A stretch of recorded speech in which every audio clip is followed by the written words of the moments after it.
Necessity is the mother of invention. এই প্রবাদটা আমরা সবাই শুনেছি, যে কোনো প্রয়োজন পড়লে তখন আমরা কিছু বানিয়ে নেই।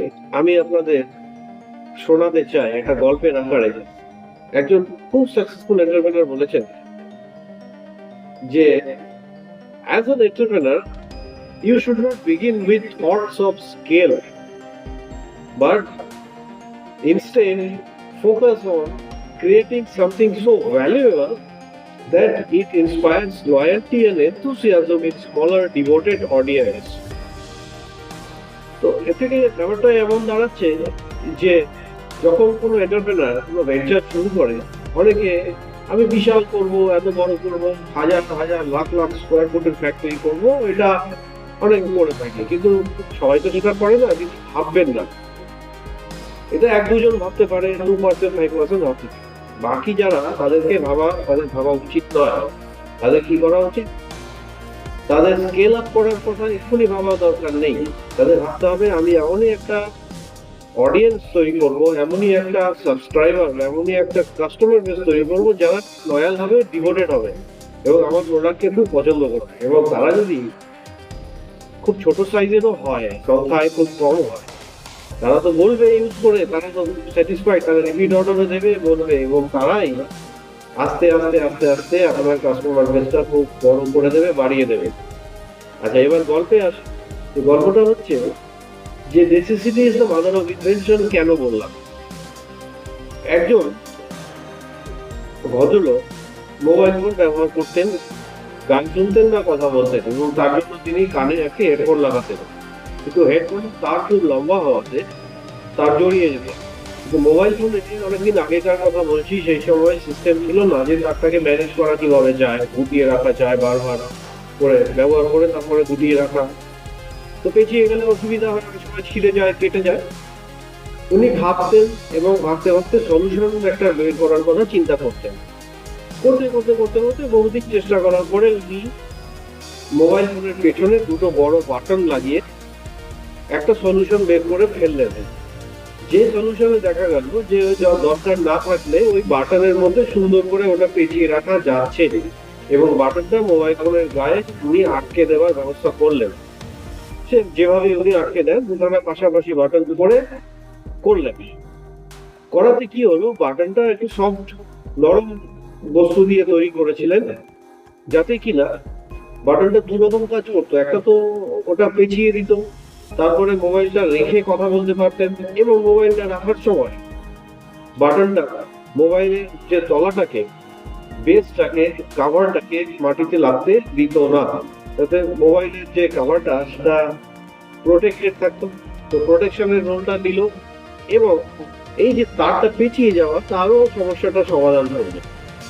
এটা ওনার সমস্যার সমাধান হলো বহুদিন চেষ্টার পরে। এবং তারপর উনি ভাবলেন, কারণ ভেতরে এন্টারপ্রেনারশিপ জিল ছিল, ইচ্ছে ছিল কিছু করবার, তিনি ভাবলেন যে আমি এটাকে, এই সলিউশনটা শুধুমাত্র আমার কাছে না রেখে আমি যদি ছড়িয়ে দিই, তাহলে পরে অনেকে উপকৃত হবে, তো আমিও উপকৃত হবো। কমার্শিয়ালি ব্যবসাদার মানসিকতা।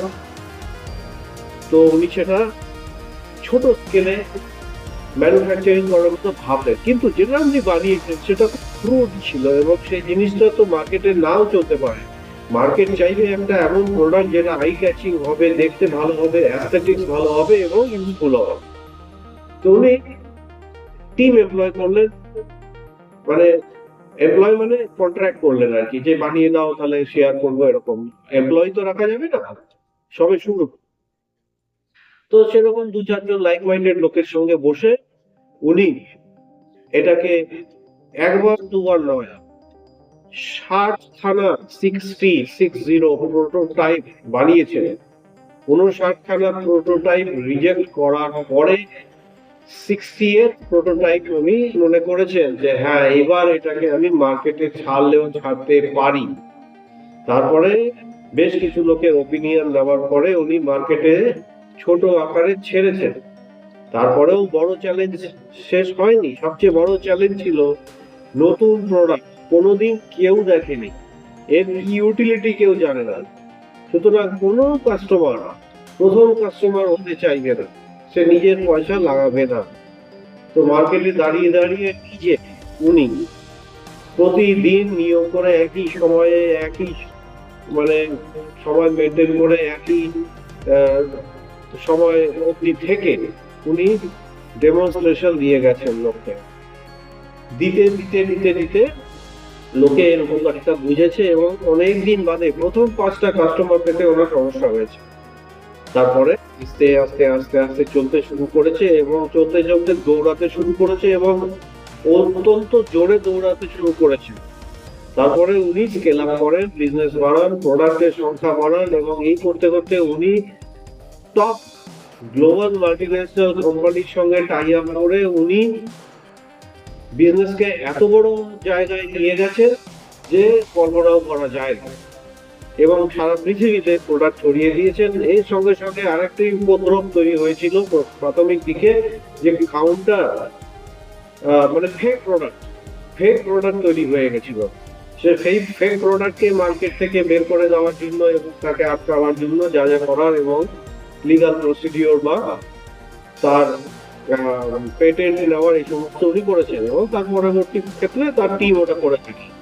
তো এই আইডিয়াটা বা এই গল্পটা এই জন্য শেয়ার করলাম যে যদি আমরা ভাবতে পারি বা ভাবতে শিখি যে আমাদের জীবনে, প্রত্যেক জীবনে আমাদের চাহিদা কি এবং সমস্যা কি এবং কোন বস্তুটা কোন সমস্যা তৈরি করছে, কিভাবে এটাকে অল্টার করলে বা কোন একটা ইনোভেশন দিলে এই জিনিসের মানুষের জীবনে আমরা তার জীবনযাত্রাকে সহজ করে দিতে পারবো, তার উপকারে লাগতে পারবো, তার লাইফ ইজি করে দিতে পারবো। কাস্টমারের লাইফ ইজি করলেই ও পয়সা আসবে, ব্যবসা হবে, সমাধান আসবে। তো এই যে নেসেসিটি যে আমার তার জড়িয়ে যাচ্ছে, আমাকে একটা সলিউশন বার করতে হবে, এইরকম নেসেসিটি নিয়ে ভাবতে থাকলে সলিউশনও বেরোবে এবং পৃথিবীতে কোনোদিন তৈরি হয়নি এমন ইনোভেশনও হবে এবং সেই প্রোডাক্ট বিক্রি হবে, পেটেন্ট হবে এবং বহু বড় আকারে ব্যবসা তৈরি করা যাবে। ব্যবসায়িক বুদ্ধি এবং এই ধরনের ইন্টারেস্টিং গল্প আরো অনেক শুনতে এবং নিজেকে উদ্বুদ্ধ করতে, চার্জ আপ করতে যদি চান তাহলে আমার চ্যানেলটি সাবস্ক্রাইব করুন, লাইক করুন, কমেন্ট করুন, শেয়ার করুন এবং অবশ্যই বেল বাটনটা প্রেস করে পরবর্তী ভিডিওগুলোর জন্য আপডেট থাকুন। এবং প্লাস্টিক ইন্ডাস্ট্রি সম্বন্ধে, আমি প্লাস্টিক ইন্ডাস্ট্রিতে সবচেয়ে অভিজ্ঞ এবং সারা জীবন প্লাস্টিক্সেই আমি কাটিয়েছি আমার ক্যারিয়ার। যদি কোনো প্লাস্টিক ইন্ডাস্ট্রি প্রজেক্ট লাগাতে চান, ইনফরমেশন চান, কোনো মেশিনারি সম্বন্ধে, প্রোডাক্ট সম্বন্ধে জানতে চান, কি করে সাস্টেনেবল প্লাস্টিক প্রসেসিং করা যায় বা কোনো নলেজ চান, তাহলে পরে আমার সঙ্গে যোগাযোগ করতে পারেন এই কমেন্টের মাধ্যমে। অশেষ ধন্যবাদ, নমস্কার।